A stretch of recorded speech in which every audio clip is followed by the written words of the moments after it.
Welcome back to Turning Point Tonight, where together we are charting the course of America's cultural comeback. TPT at tpusa.com is the email address if you'd like to send us along your thoughts, comments, concerns, even criticisms. Believe it or not, we accept criticisms. It doesn't matter if you're wrong. You can send your emails to tpt at tpusa.com. Also, go subscribe to our YouTube channel, which is growing by leaps and bounds. And you don't want to be the last person in your family, especially around the Thanksgiving table tomorrow.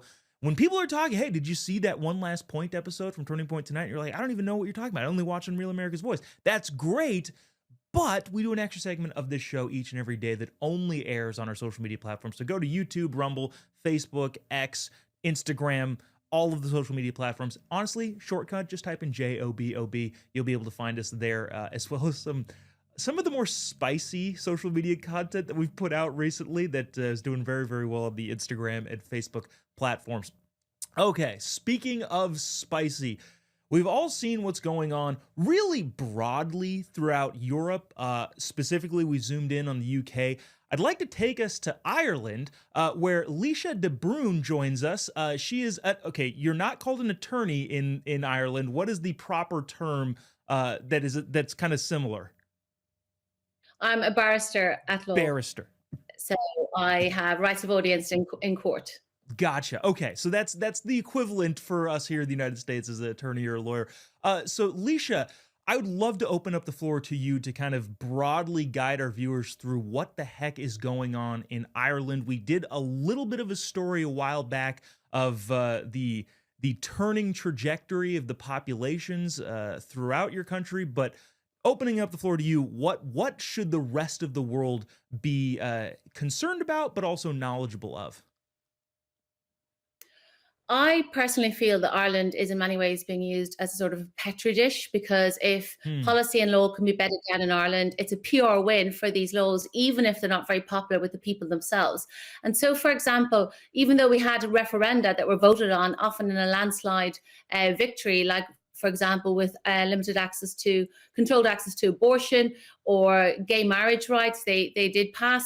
Since then, my concern is the slew of radical progressive policy and law that has been pushed onto the people top down by successive governments, and really at the behest of international agenda, whether that's the EU, the UN, the WHO, WEF.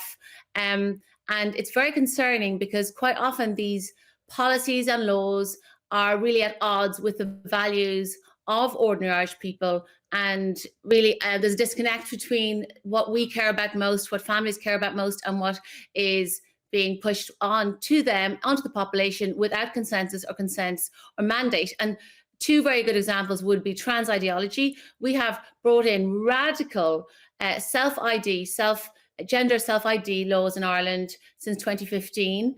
They weren't voted on. They weren't even debated on properly. Nobody stopped to ask how this would impact the 51%, the rights of women and girls, which were immediately eroded overnight.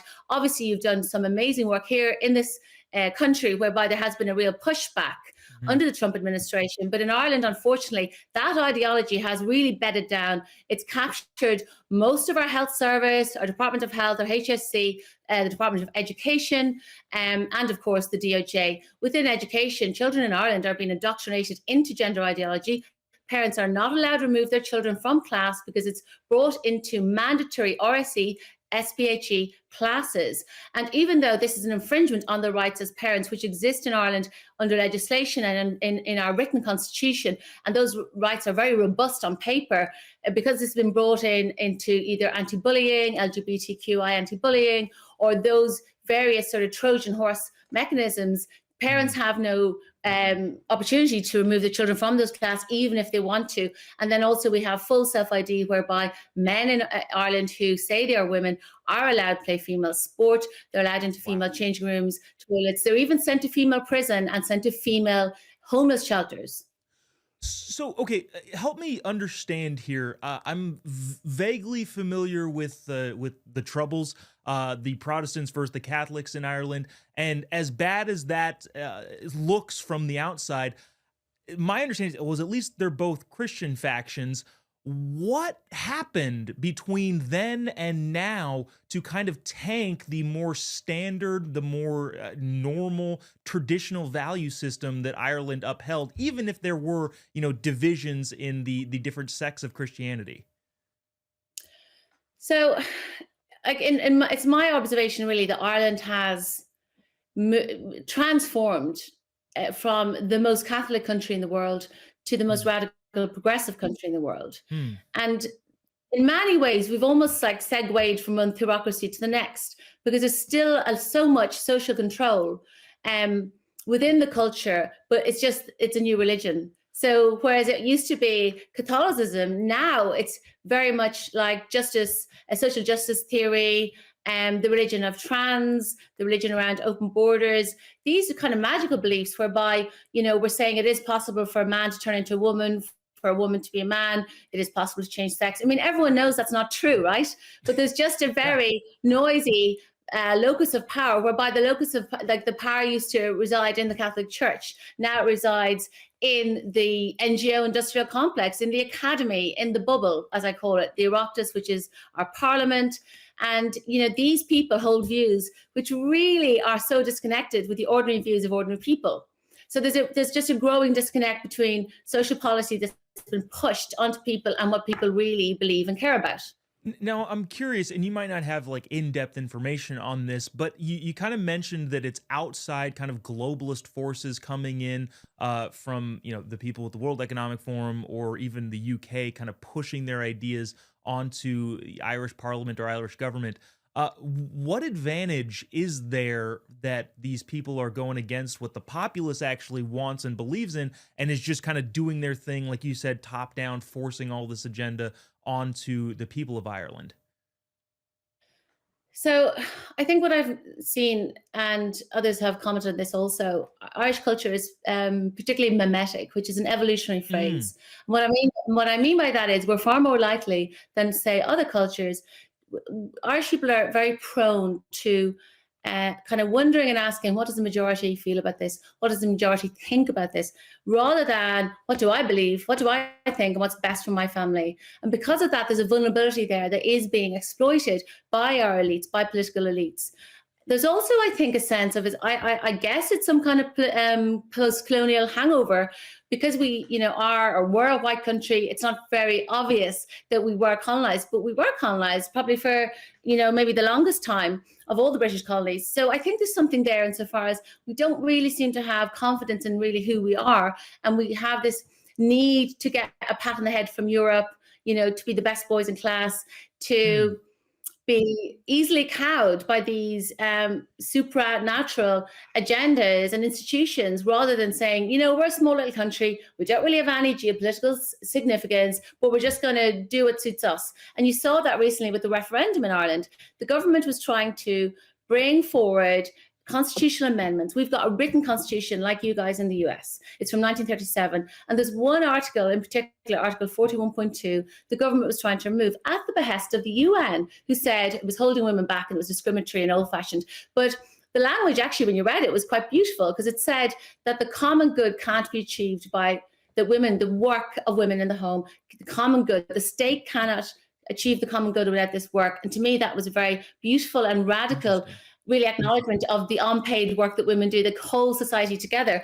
But CEDAW and the UN said, no, that's too old fashioned, rip it off, get rid of it. And my organization, the Countess, had teams in 30 locations all around Ireland for 7 weeks. And about 5 days out, we knew we were going to win, even though every single NGO, the two parties of government and the so-called opposition, Sinn Féin, were all on the other side of us. It was really a David and Goliath race. But this is one of the opportunities when Irish people really got to tell the government what they actually feel about these weird and unwanted ideological policies that are constantly being shoved at us.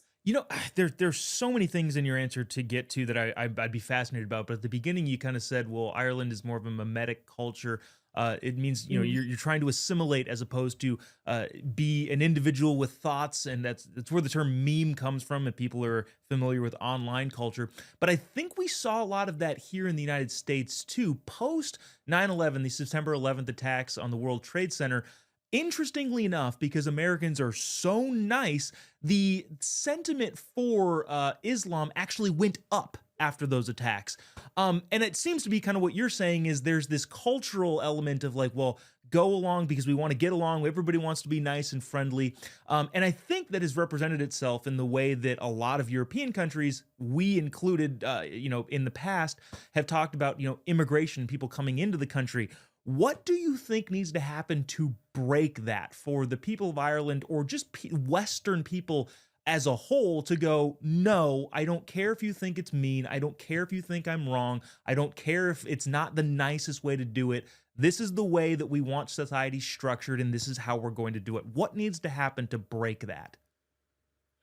So I think as a starting off point when it comes to immigration, I think we must legitimize dissenting views, allow them into a very narrow Overton window as it exists in Ireland, and also say it's perfectly fine to say let's manage immigration for the benefit of our country, rather than hold on to these sort of abstract luxury beliefs whereby we owe everyone who wants to get into our country a home. Like there's a lot of talking points you hear in our legacy media, our mainstream media. It's like, oh, the Irish went everywhere and, now it's our turn. But I really refute that. I mean, we weren't put up in 4-star hotels with 3 meals a day, that's for sure, when we came to Ellis Island. And I think, if people want to work hard and work in, that's okay. But like I'm heartened by the Department of Justice now is starting to harden, hopefully not just its rhetoric, but its policies. Vis-a-vis, for example, there's easy fixes, like don't give people citizenship so quickly. Like asylum should not be the fast track to citizenship, if indeed you are fleeing war. And like in Ireland, there's a huge appetite, which is a good thing, for helping genuine refugees, families, like mothers, fathers, small children fleeing actual war. But what's happening is that filter or funnel is being used by economic migrants. And so it's choking up that whole route or means in. It's destroying goodwill for bona fide asylum seekers. And also it's making it far too easy to be Irish and to reunite families. I mean, if you really are fleeing a war, you should just want to be in that country, the host country, until the war is over, right? Like it shouldn't be a backdoor into a country. And I think that we need to make that argument clear and not also, not being manipulated by emotionally evocative first person accounts. We see that all the time in our state media. I say state media, but it's heavily funded by the government. We're just like drip fed, like a propaganda diet of, this lovely person, it's hard to debate that, this lovely person, their great story. And that's exactly the playbook that was used in trans. And I'm so aware of that as a campaigner in this field. Like whatever you do, if you're watching mainstream media in Ireland, you will be encouraged not to ask the why, how, how does this really impact us? The big picture. It'll always be the first person accounts, which are impossible to argue with, obviously, because we all feel compassion on an individual level. Of course we do. We're human beings.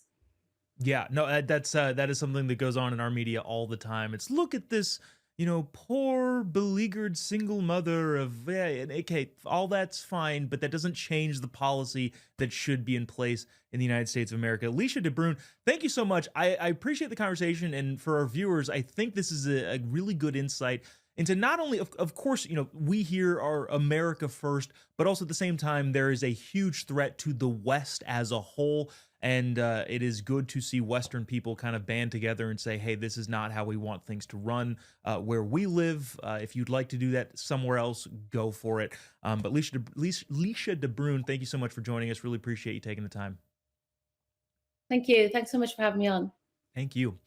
Coming up next here on Turning Point tonight, we've got some more fun stuff. I know that that's a little bit serious, but also it's important to talk about. Saving the West is a thing that we want to do here in America, but also in Western countries more broadly. tpt@tpusa.com is the email if you'd like to send us your thoughts, comments, concerns, even criticisms. You're allowed to send those because we are a Western oriented show. You can send those to tpt@tpusa.com.